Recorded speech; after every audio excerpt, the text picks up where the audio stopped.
Hi, everyone. Welcome to Create a Space for Love.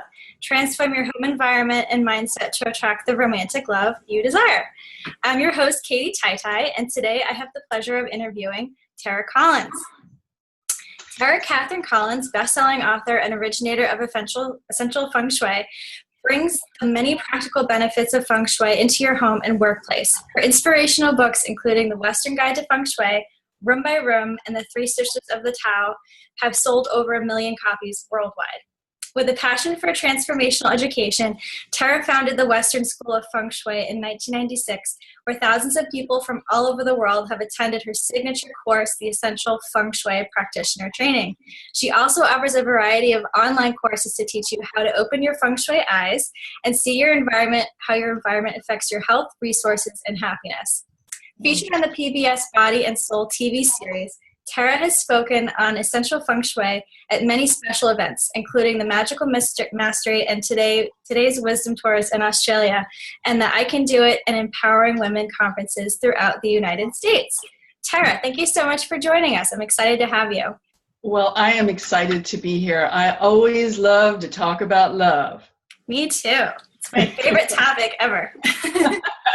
Yeah, and there's a lot to say, isn't there? You know, I mean, a lot of approaches to how we can improve our love lives. Yes, I love it. I love love. So if it's okay, I'll just jump right in and start asking questions. Sure. All right, awesome. My first question is, what is one really significant and simple thing that one can do in the home to harness the best energies and attract more love?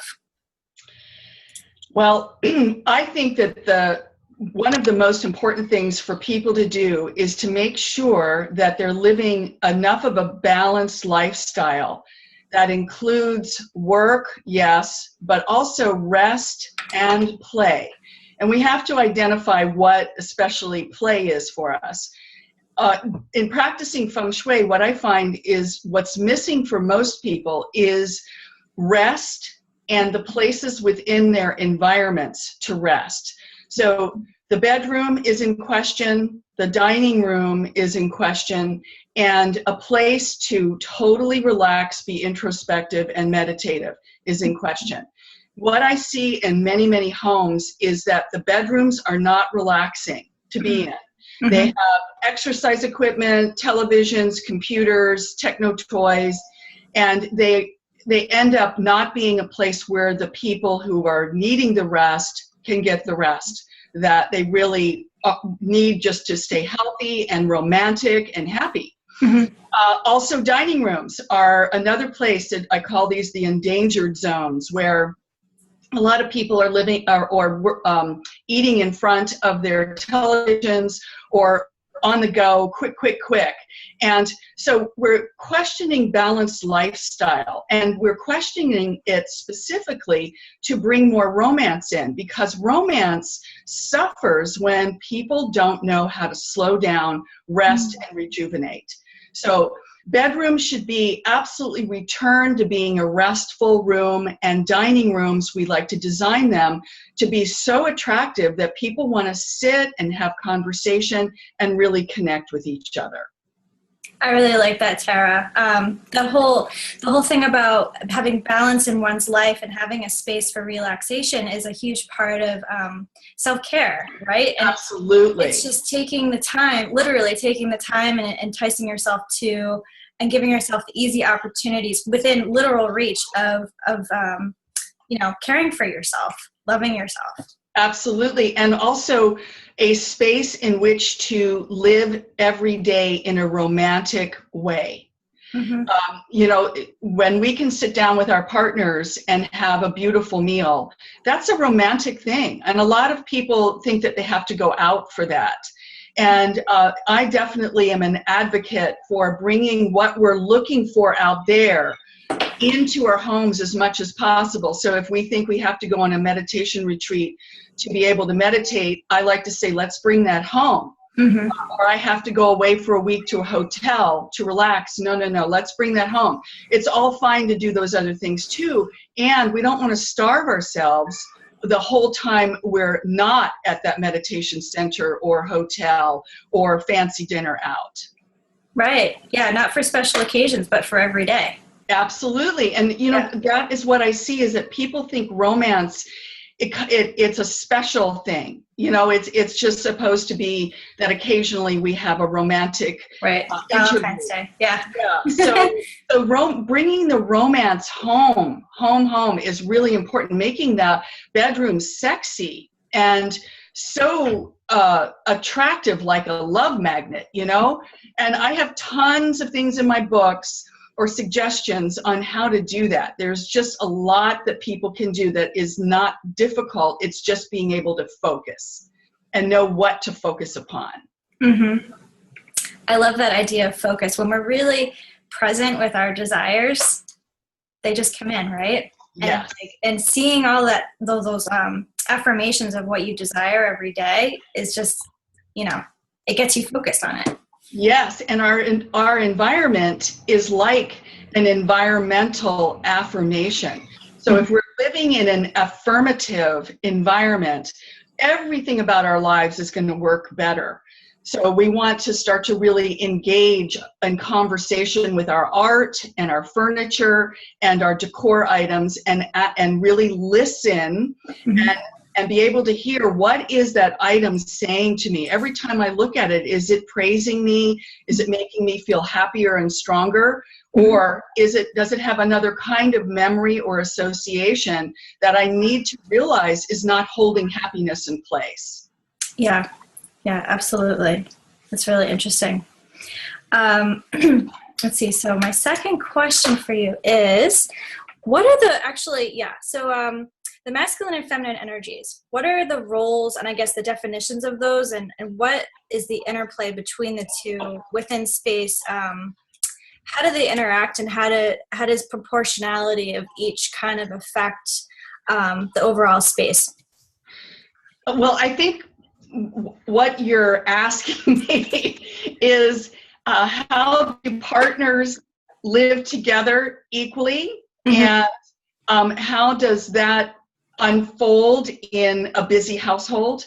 And one of my key suggestions to people is for each partner, say we are partner, but for each partner to have their own space within the house. That could be a whole room, it could be an area, it could be a wall, it could be some sort of an alcove, but some place where they can undilutedly express themselves as individuals. Because in Feng Shui, we really see everybody, children, men and women, all as equals, and all requiring certain things to hold happiness in place. So say I've seen so many examples of this, but men tend to like their spaces to look very different than women do. And we can generalize. We can say that men love tools, they love workshops, they love man caves, big televisions, super loungy furniture, and that's great when they can have that. It helps to hold their happiness in place. Women, on the other hand, tend to like kind of very ornate spaces that are layered with a lot of things that hold memories in place, maybe with a certain feminine flair or frilliness even, but that a lot of men don't like frilly. Frilly is delicate, and delicate means that it could get damaged. So it's really important for, as men and women or two men decide to live together, that they really take the time to figure out where is each individual going to create space for him or herself. Right. So it's kind of a literal creating space for each individual, whether the person exists there or yet or not, right? So if the person already exists in that space, in a relationship, in a partnership, the space has to exist for both parties. Yes. Until that time, though, right? We need to be making space for that person to come in. Yes, and that's another Feng Shui guideline, is act as if he or she has already arrived.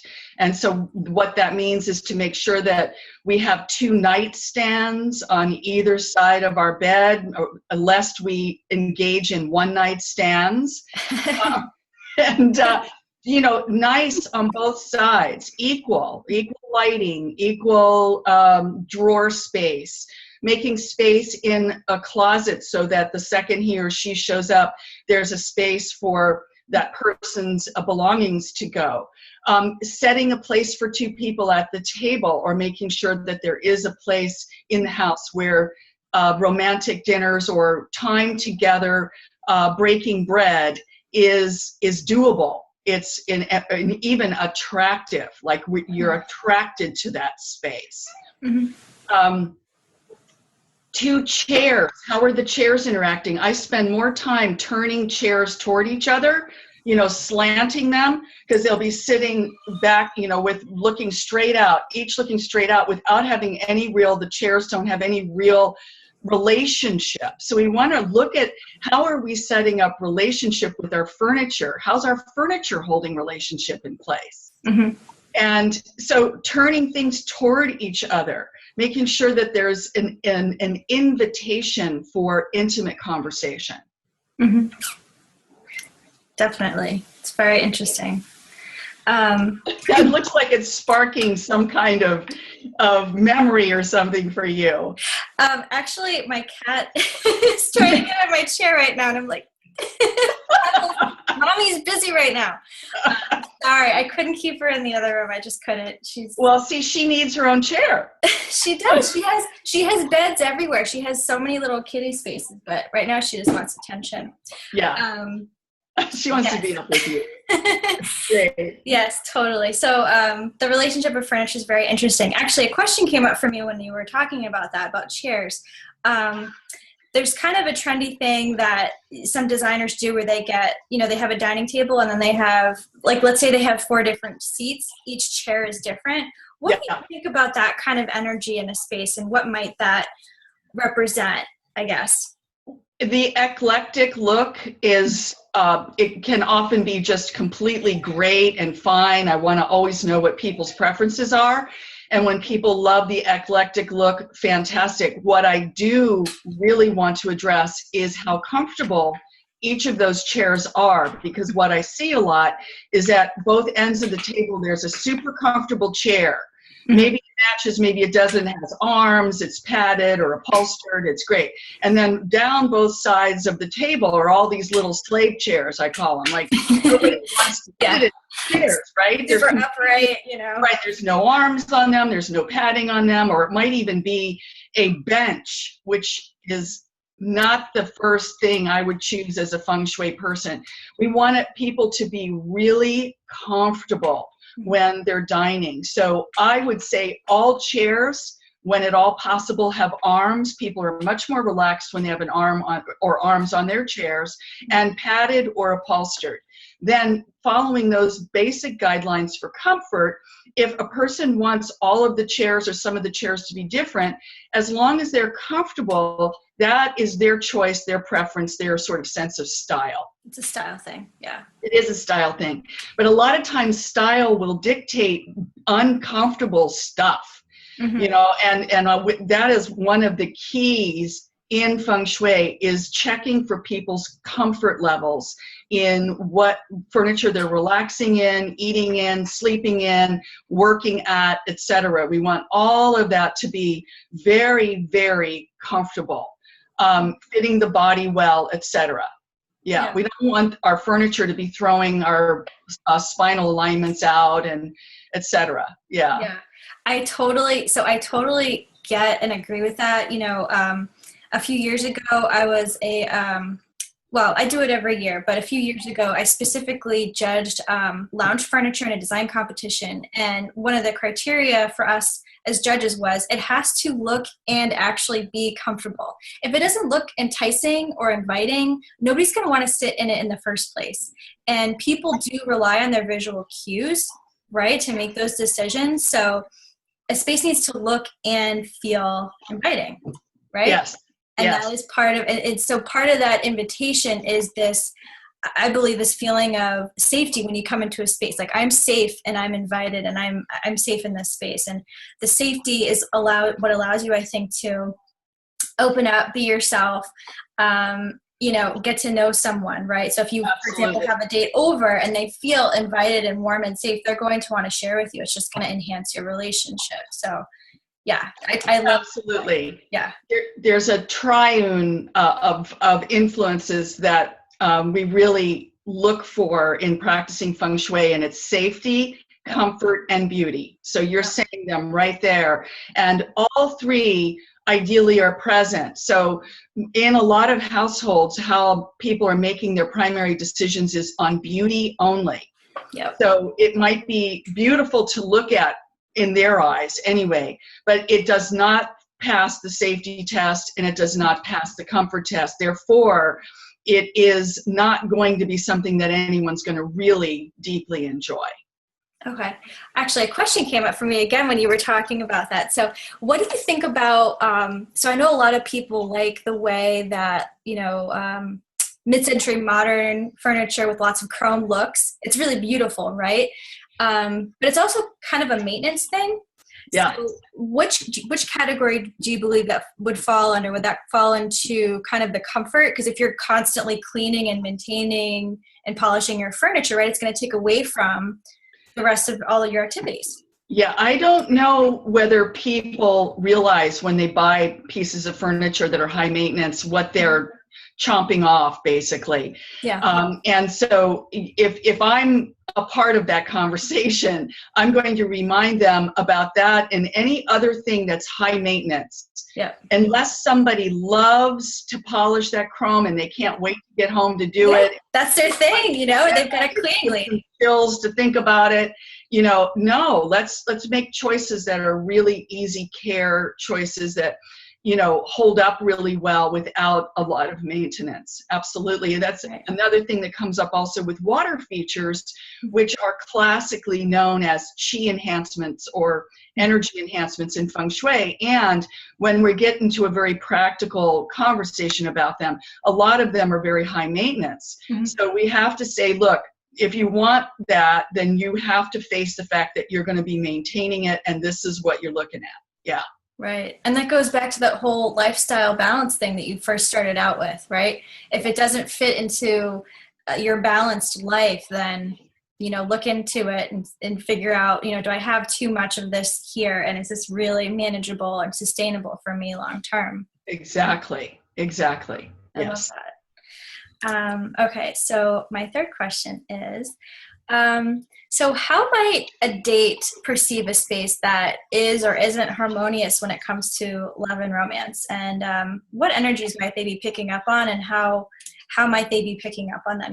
We're talking about the water feature, for example, and we sort of started talking about that. But what do you think what things might turn people on or off when they're in a space with someone they're getting to know? There's so much to say about this because everyone has their own unique taste, and there are like flaming no-nos. Right.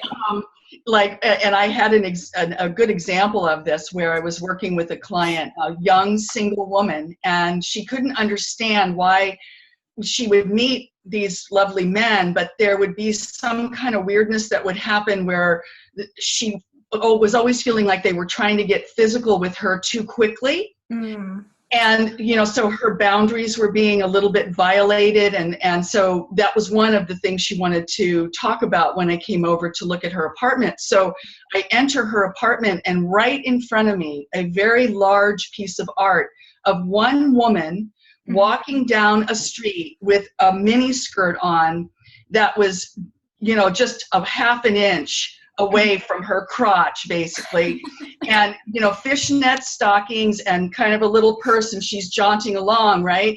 And the second I saw it, it reminded me of a prostitute. I mean, it just was, the way that you often see, women of the night dressing, right? So I said, this is the very first impression that men, women, anybody that comes in is receiving about you. Whatever is in our foyers or, wherever the first place that people's eyes land when they're coming into a space is really important. We call it a greeter, and it's making that first very important impression.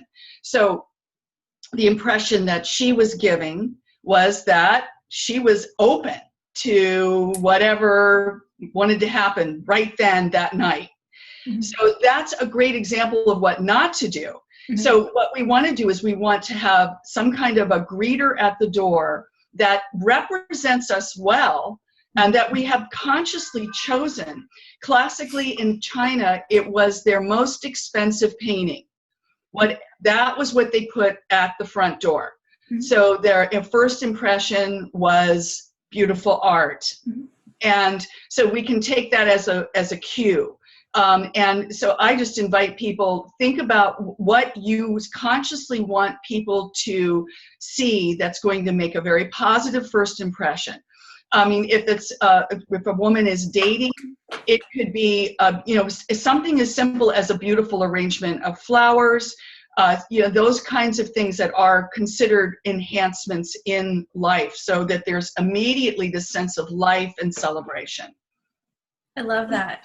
So it's whatever it goes back to the affirmation, right? And so if you best foot forward, first impressions with people. And I love what you said about how they would have the most expensive piece of artwork in their foyer, because, often you have a very brief, amount of time to make a first impression with a new person. So yes, I really love that.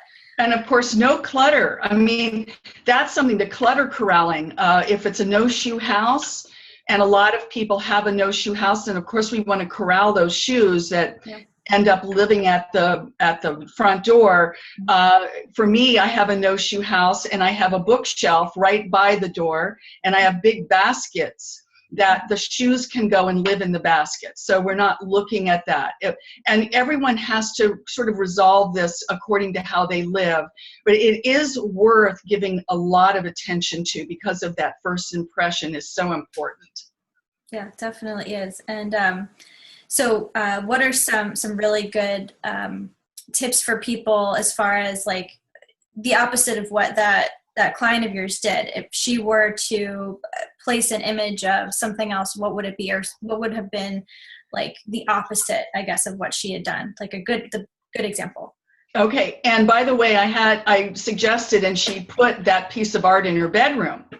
That's a great place for a piece of art like that. There you go. Once we're in the bedroom and that's where we're headed, great piece of art to hold that energy in place. So it's thinking about a beautiful piece of art. So what's beautiful to you? Is it a landscape, an oceanscape, a still life, something with animals? It actually, what matters is that the person who is displaying it loves it and feels like it is a beautiful way to welcome people into the house. It could be a mirror. That's another thing that's pretty common, and that's fine too. Or some sort of an arrangement. And I love to do this with anyone that I can possibly do that has space. An arrangement of a lamp and flowers and a table, a montage of items that are all sort of setting the stage or the atmosphere or the mood of the house. Very cool. So let's say someone has attracted an amazing romance. What are some of the things they can do in their home to enhance and keep that going in a really positive direction? Is the task to maintain the space in its current state, or is it to kind of like constantly tweak and rearrange as the relationship evolves? Well, I'm a great big advocate for making changes in the environment as the people who are living there change. Mm-hmm. I was told one time that I should put all of my furniture on casters so I could roll it all around all the time, because I was forever tweaking it. And when we think about our environment is alive, and it's just as alive as we are in its own way. And of course, we breathe life into our environment. It's like a symbiotic relationship. So an environment does not necessarily want or do well being left in exactly the same kind of arrangement all the time. It's nice to move things around. I'm very happy when we have seasonal changes that come along. People are putting different fruit in their fruit baskets. They're hanging various wreaths on their door. And those kinds of natural seasonal changes, holiday changes, are great because it is bringing fresh energy into the space. I think that if a lot of people, once they get their furniture in place, they think it needs to be like that forever. So I am a big advocate for it does not, and to move things around accordingly. Move children's rooms around as they grow up. Mm-hmm. You know, they're going to need desks at some point instead of PlayStations. So there needs to be space made as children grow up, and space made as the people, the adults living there, are changing also. So move stuff around, try different things. I definitely do. Awesome. I love that tip, Terah. Thank you. Looks like oh my gosh, we're actually almost up to a half an hour. So Terah has a gift for us today. Terah, would you mind just reviewing what that gift is? Yeah, it's my book called the Feng Shui for Romance, and it's available here and now. I know you're going to be getting it. Yeah, and you know, it's one of my favorite books. My husband and I really collaborated on it, and it's full. The whole thing is about how to bring more romance into your life. I mean, it slices it, dices it, gives you every kind of recipe for romance that you could ever wish for. So it's kind of a wonderful way to get lots and lots of ideas. Love it, Terah. Thank you so much. Absolutely. All right, everyone. Well, check out the link below and get Terah's free book. Thanks for joining us.